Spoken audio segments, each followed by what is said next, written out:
बिस्मिल्लाहिर्रहमानिर्रहीम।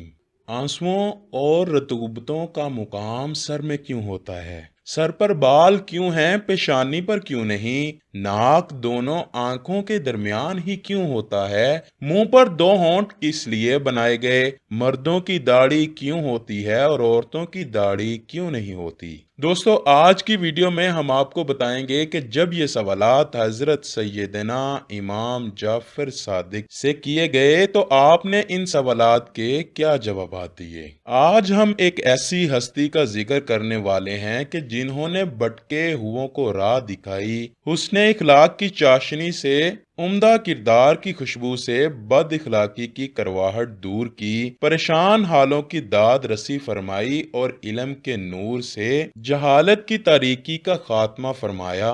वो हस्ती हजरत सैयदना इमाम जाफर सादिक हैं। किताब की तसनीफ से ज्यादा मुश्किल काम अफराद की इल्मी, अखलाकी और शख्सी तामीर है और उस्ताद का इसमें सबसे ज्यादा बुनियादी किरदार होता है। हजरत सैयदना इमाम जाफर सादिक की सोहबत में रहकर कई शागिर्द उम्मत के लिए मनारा नूर बने। आपके इल्मी फैजान से फैजयाब होने वालों में आपके फर्जंद हजरत सैयदना इमाम मूसा काजिम, इमाम अबू हनीफा, इमाम मालिक, हजरत सुफियान सौरी, हजरत सुफियान बिन उबैयना के नाम सर फहरिस्त हैं। एक दफा एक मशहूर ईसाई तबीब आपकी महफिल में आ गया। उस तबीब को अपने इल्मो हुनर पर बड़ा घमंड था, इसलिए वो महफिल में बैठकर तिब के इसरारो रमूज को बड़े मुतकब्बराना अंदाज में बयान कर रहा था। लोग दिलचस्पी और तवज्जो के साथ उसकी गुफ्तगू सुनने में मगन हो गए। हजरत सैयदना इमाम जाफिर भी वहां पे मौजूद थे, खामोशी से उसकी बातें सुन रहे थे।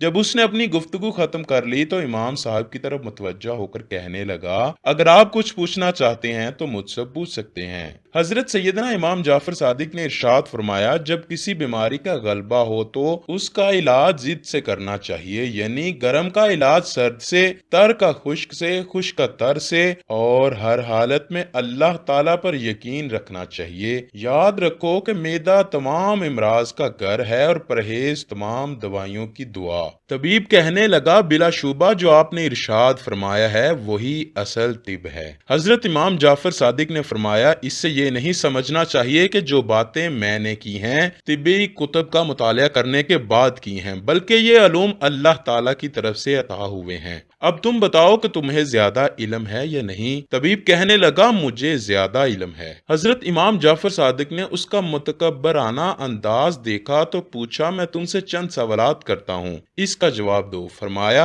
आंसुओं और रतूबतों का मुकाम सर में क्यों है? सर पर बाल क्यों हैं, पेशानी पर क्यों नहीं? नाक दोनों आंखों के दरमियान क्यों है? मुंह पर दो होंठ किस लिए बनाए गए? मर्दों की दाढ़ी क्यों होती है और औरतों की दाढ़ी क्यों नहीं होती? तबीब आपके सवालात सुनकर हक्का बक्का रह गया और अपनी कम इल्मी का एतराफ करते हुए गोया हुआ, मैं इन बातों का जवाब नहीं दे सकता, मैं नहीं जानता। हजरत इमाम जाफर सादिक ने फरमाया, अल्लाह ताला के फजलो करम से मैं इन तमाम बातों का जवाब जानता हूँ। तबीब ने जुस्तजू करते हुए कहा, बयान फरमाइए। हजरत सैयदना इमाम जाफर सादिक ने फरमाया, अगर आंसुओं और रतूबतों का मुकाम सर में ना होता तो खुश्की के सबब सर टुकड़े टुकड़े हो जाता। सर पर बाल इसलिए होते हैं कि इनकी जड़ों से तेल वगैरह दिमाग तक पहुंचता रहे और बहुत से दिमागी फासद मादे बाहर निकलते रहें, ताकि दिमाग शदीद गर्मी या शदीद सर्दी से महफूज रहे। पेशानी पर बाल इसलिए नहीं होते कि इस जगह से आंखों में नूर पहुंचता है। पेशानी पर शिकनी इसलिए होती हैं जो पसीना सर से पेशानी पर गिरे वो आंखों में ना पड़े, या पसीना शिकनों में जमा हो जाए तो इंसान उसे पूंछ कर फेंक दे। जैसे जमीन पर पानी जारी रहता है तो घड़ों में जमा होता है।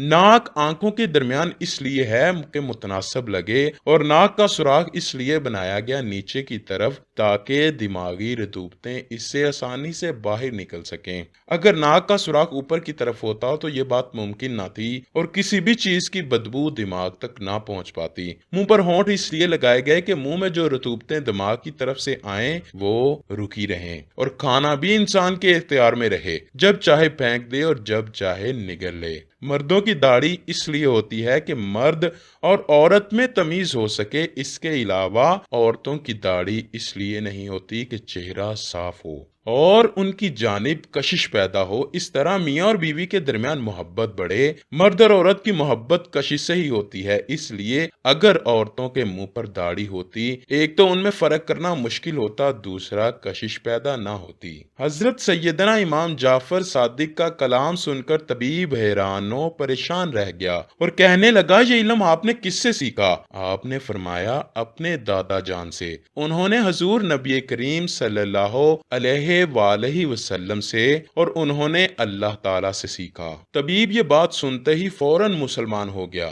اور آپ کے علم اور قابلیت کو دل سے مان گیا۔ حضرت سیدنا امام جعفر صادق کا وصال مبارک 15 رجب 148 ہجری کو 68 سال کی عمر میں ہوا اور آپ کی تدفین جنت البقیع میں آپ کے دادا جان حضرت سیدنا امام زین العابدین اور والد حضرت سیدنا امام محمد باقر کی قبر مبارکہ کے پاس ہیں۔ اللہ تعالیٰ سے دعا ہے کہ وہ ہمیں نبی کریم صلی اللہ علیہ وآلہ وسلم اور ان کی آل پاک سے سچی و پکی محبت عطا فرمائے۔